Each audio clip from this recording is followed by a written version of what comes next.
Hello everyone and welcome back. In today's video, I'm going to show you how to import a video in Capcut step by step. Importing videos into Capcut is the first step to creating and editing your projects, so let's get started. First, open Capcut on your computer. Once Capcut launches, click on the New Project button to create a new editing project. After the editing workspace opens, look for the Import button in the Media panel, usually located in the top left corner of the screen. Click on Import.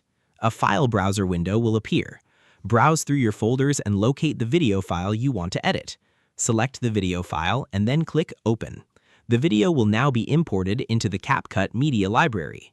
To start editing, simply drag and drop the imported video from the Media Library onto the timeline at the bottom of the screen.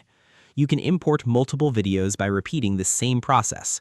Alternatively, you can drag and drop video files directly from your computer into the media panel or timeline. Once your videos are added to the timeline, you can begin trimming, adding effects, inserting text, applying transitions, and making other edits. And that's it. You've successfully imported a video in Capcut.